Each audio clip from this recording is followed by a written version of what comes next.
अब किसान आंदोलन को लेकर खबर आपको बता दें, जहां सुप्रीम कोर्ट की ओर से गठित हाई पावर कमेटी ने बैठक बुलाई है। कमेटी ने सीएसीपी की बैठक के लिए बुलाया है। पंचकुला के पीडब्ल्यूडी रेस्ट हाउस में बैठक होगी। एमएसपी लागू करने की सिफारिश करता है सीएसीपी। तो कमेटी की ओर से सीएसीपी की बैठक बुलाई गई है और आज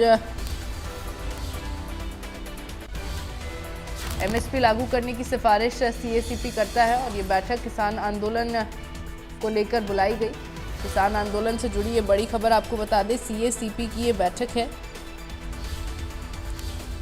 एमएसपी लागू करने की सिफारिश करता है सीएसीपी और अब देखना होगा कि सीएसीपी की इस बैठक में किसान नेता पहुंचते हैं या नहीं, क्योंकि पिछली जितनी दफ़ा बैठकें बुलाई गई हैं इस मामले से संबंधित, उन बैठकों में या तो किसान नेता नहीं पहुंचे या तो उन्होंने जाने से इनकार कर दिया।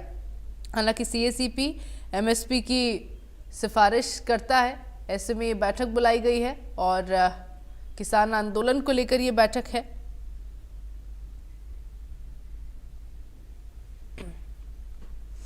और खबर पर ज्यादा जानकारी के लिए मेरे साथ संवाददाता साक्षी शर्मा जुड़ गई हैं। साक्षी, सीएसीपी की इस बैठक को लेकर क्या तैयारियां हैं? जी बिल्कुल, देखिए आपको बता दें कि सीएसीपी की जो बैठक है वो आज पंचकुला स्थित पीडब्ल्यूडी रेस्ट हाउस में होने जा रही है। सीएसीपी की बात करें तो ये एक ऐसा कमीशन है जो केंद्र सरकार से एमएसपी को लेकर सिफारिश करता है, the commission of agriculture and cost and prices. ये जो कमीशन है ये किसानों के हक में केंद्र सरकार के समक्ष अपनी जो रिपोर्ट है वो रखता है और इसी संदर्भ में आज सुप्रीम कोर्ट द्वारा किसान आंदोलन के दौरान जो एक हाई पावर कमेटी बनाई गई थी रिटायर्ड जस्टिस के अध्यक्षता में, उस कमेटी ने आज सीएसीपी के साथ अपनी बैठक रखी है।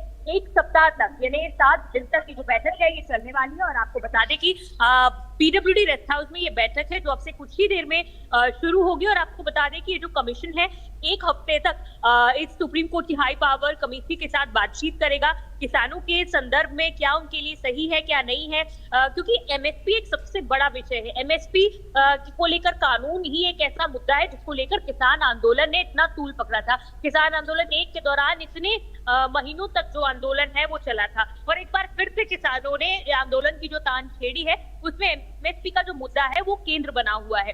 और हरियाणा की बात करें तो हरियाणा में जिस तरह 24 फसलों पर सरकार ने एमएसपी देने का जो नोटिफिकेशन है वो तो जारी कर दिया है, लेकिन केंद्र सरकार से जो किसान है वो चाहते हैं कि इस तरह के कानून जो है वो देश भर में अलग अलग प्रांतों में सभी जगह पर लागू किए जाए। तो ऐसी स्थिति में the commission of agriculture cost and prices supreme court की हाई पावर कमेटी के साथ आज बातचीत करेगा।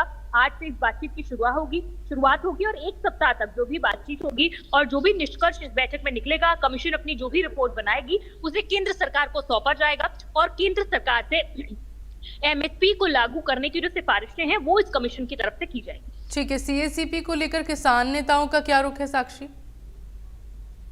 जी देखिए, अगर किसान नेताओं की बात करें तो किसान नेता जो है वो लगातार क्योंकि खनौरी बॉर्डर पर जगजीत सिंह डल्लेवाल जो किसान नेता है उनका अनशन मरणोव्रत जो है वो लगातार जारी है, तो किसान नेता वहीं पर लगातार जो है वो डटे हुए हैं, बने हुए हैं। हालांकि सीएसीपी जो है वो किसानों से भी, जो कमीशन है, कमीशन में जो अधिकारी है, जो भी इसके मेंबर्स है, वो किसानों से भी लगातार वार्तालाप में रहते हैं और किसानों को क्या कुछ तब्दीलियां चाहिए, उनके लिए क्या जमीनी स्तर पर बदलाव किए जा सकते हैं, उसको लागू करवाने की जो कोशिश है वो सीएसीपी के द्वारा की जाती है। तो ऐसी स्थिति में कहीं ना कहीं बातचीत जो है वो आज किसानों से भी की जाएगी और कमीशन जो भी फैसला लेती है उस संदर्भ में किसानों को भी सूचित किया जाएगा। चलिए ठीक है साक्षी, बहुत शुक्रिया आपका तमाम जानकारी साझा करने के लिए। और इसी बीच एक बड़ी खबर सामने आ रही है, उसका रुख कर लेते हैं। बड़ी और अहम खबर आपको बता दें, इस वक्त की बड़ी जानकारी आपके साथ साझा कर रहे हैं, अपने दर्शकों तक पहुंचा रहे हैं।